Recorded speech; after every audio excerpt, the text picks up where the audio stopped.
Yahoo petit Boncha, donc aujourd'hui j'ai le grand plaisir de te retrouver pour un bilan lecture et dans cette vidéo je vais te parler du tome 1 à 4 de Alice in Borderland. Donc nous sommes sur un manga des éditions Delcourt pour les premiers volumes, puis après Delcourt Tonka, nous sommes dans le genre shonen, le type aventure et fantastique, la série date quand même de 2011 au Japon, nous on a eu du coup le premier tome en juin 2013, le quatrième tome est sorti en janvier 2014. Nous sommes donc sur un manga qui est âge conseillé aux 12 ans et plus et nous sommes avec l'auteur Haro Asso. Donc du coup avant de commencer cette partie je tenais juste à faire une petite parenthèse. Il faut savoir que le jour où je filme cette vidéo j'ai de la pluie dehors et beaucoup d'orage, donc j'ai coupé internet et tout ça, mais j'ai quand même décidé d'essayer de filmer ma vidéo parce que j'ai prévu de filmer aujourd'hui, je filme aujourd'hui, je suis une tête de mule, mais il faut savoir aussi que je suis pas forcément très sereine, donc du coup si je parais moins détendue que d'habitude je tiens à m'en excuser, mais c'est tout simplement pour ça. Voilà, ne t'inquiète pas, je n'ai pas de problème, je suis pas en mode grosse dépression, j'ai bien plongé, etc. C'est juste qu'il y a de l'orage et je suis pas forcément rassurée de faire ça. Mais je suis une tête de mule, j'ai décidé de filmer aujourd'hui, je filme aujourd'hui. Voilà. Donc du coup en ce qui concerne mon avis sur la qualité du dessin, je te dirais que tout simplement que c'est un énorme j'adore. Je ne vais pas aller jusqu'au coup de cœur parce que... Donc du coup, comment t'expliquer? Hier en fait, comme tu l'as vu et comme je te l'ai expliqué, il y avait de l'orage. Donc du coup, j'ai eu une coupure d'électricité qui a duré jusqu'à 16h30. Donc pour te donner une idée, je filme souvent mes vidéos de 14h à 16h, voire 16h30 grand maximum, tous les après-midi de jours scolaires, donc lundi, mardi, jeudi, vendredi. À part le mercredi quand ma mère a un truc vu qu'elle est instite. Et donc du coup... Et ben hier il y avait de l'orage et donc j'ai eu une coupure d'électricité jusqu'au maximum que je pouvais filmer. Donc je me suis dit c'est pas grave, on va filmer les deux parties manquantes aujourd'hui. Sauf qu'entre temps j'ai changé de couleur de cheveux. Voilà, hier j'étais blond, aujourd'hui j'ai les cheveux rouges avec un petit détail en plus. Voilà. Mais ça va pas changer grand chose à l'histoire, de toute façon mon avis sur l'histoire n'a pas changé entre hier et aujourd'hui. Donc du coup en ce qui concerne mon avis sur la qualité de dessin, je te dirais tout simplement que c'est un... J'adore, qui est très proche du j'aime bien, tout simplement parce que je trouve quand même que la qualité de dessin est assez simple. Les dessins sont pas spécialement travaillés, ça vaut un coup de cœur. Ça en vaut pas. Voilà, honnêtement, même dans des shonen, il y a des shonen où la qualité de dessin c'est juste une tuerie, j'adore. Mais là, je ne peux pas dire que c'est un coup de cœur parce que je trouve que le coup de crayon est assez simplé. Et voilà. Après, je trouve ça pas forcément très dérangeant au niveau de la lecture, bien au contraire, ça passe crème. Donc, ce n'est pas très gênant. En ce qui concerne mon avis sur l'histoire, donc sur les 4 premiers volumes, je te dirais tout simplement que pour l'instant, c'est un méga coup de cœur. Je te dirais même que le jour où je filme, du coup, j'ai le tome 5 à 10 qui m'attend, du coup, au niveau de la lecture. Actuellement, je suis en train de lire le manga Ungly Princess. Voilà. Je veux d'abord terminer Ungly et après attaquer pour la partie suivante, du coup, pour la partie 2 du coup au niveau du bilan de lecture. Mais en tout cas en ce qui concerne mon avis, donc c'est un méga coup de cœur. Je trouve l'idée géniale, plutôt changeante, assez atypique et très originale. En ce qui concerne du coup le scénario, ce que j'adore c'est que malgré que certains personnages forcément sont amenés à mourir, on les a quand même développés un minimum. Enfin un minimum. On a quand même les bases de qui étaient ces personnages, même s'ils meurent. Je trouve ça sympa que l'auteur ait quand même respecté ces personnages et les ait suffisamment développés pour qu'on sache qui ils étaient avant leur mort.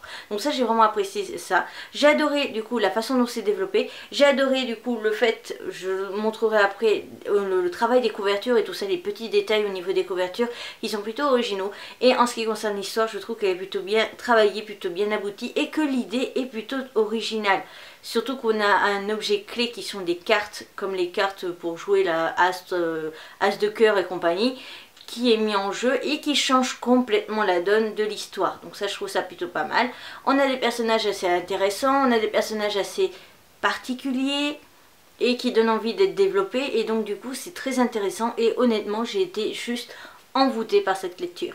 Donc je remercierai aussi parce que je suis complètement dingue et que je crois par contre qu'il y a un animé, mais en tout cas la série m'a convaincue et comme je te l'ai dit, du coup j'ai acheté quand même les tomes 5 à 10 pour pouvoir continuer la série tellement que j'ai aimé. Comme je l'ai dit, l'histoire est bien développée, le caractère des personnages est développé, on respecte les personnages, on a une histoire qui est plutôt changeante, on a une façon de jouer et tout ça, enfin de survivre, qui est top, j'en suis juste dingue. Donc voilà, je ne vais pas aller plus loin, je vais te laisser avec la suite parce qu'il n'y a pas grand chose de plus à dire.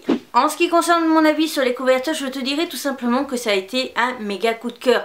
Mais en même temps, il faut savoir que j'ai adoré parce qu'on était sur une couverture complètement originale, complètement changeante, que c'est la première fois que je vois des couvertures dans ce type-là. Et donc du coup, le côté unique, côté complètement différent a fait que j'ai surkiffé l'idée. Donc voilà.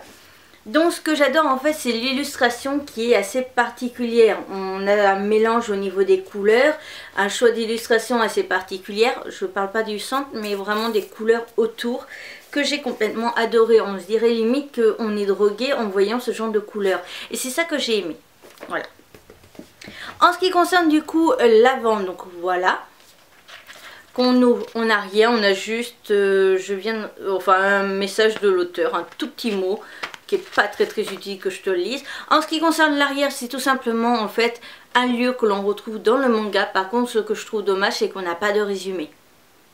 Pour un premier tome, je trouve ça dommage. Après qu'on n'en mette pas sur les tomes suivants, ça me dérange pas spécialement. Mais sur un premier tome, je trouve ça un petit peu dommage du coup qu'il n'y ait pas de résumé. Mais après c'est vrai que ça gâche un peu l'illustration. En ce qui concerne l'arrière ici, on va avoir la pub du coup pour d'autres mangas des éditions Delcourt.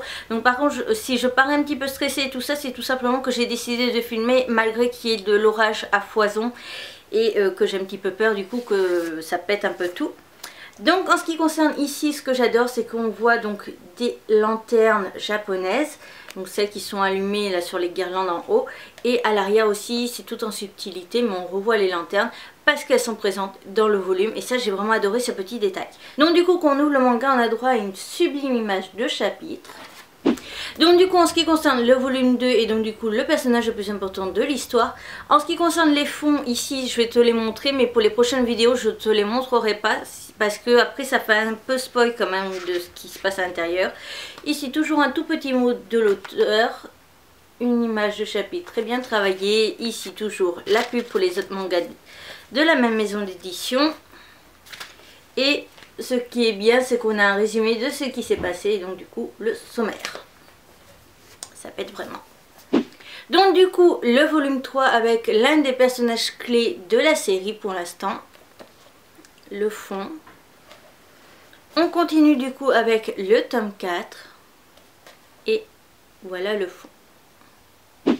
La vidéo sur Alice in Borderland partie 1 est à présent terminée. J'espère de tout mon cœur qu'elle t'aura plu. Si c'est le cas, je pense que tu sais ce qu'il te reste à faire. N'hésite surtout pas du coup à me rejoindre sur les deux autres vidéos que je te mets en proposition. N'hésite pas du coup à aller voir dans la barre d'infos si tu veux me rejoindre sur les réseaux sociaux. Et sur ce, je te retrouve bientôt pour une nouvelle vidéo. Et je te retrouve très vite. Je te mets d'ailleurs la date en barre d'infos pour la partie 2 de Alice in Borderland. Sur ce, à bientôt!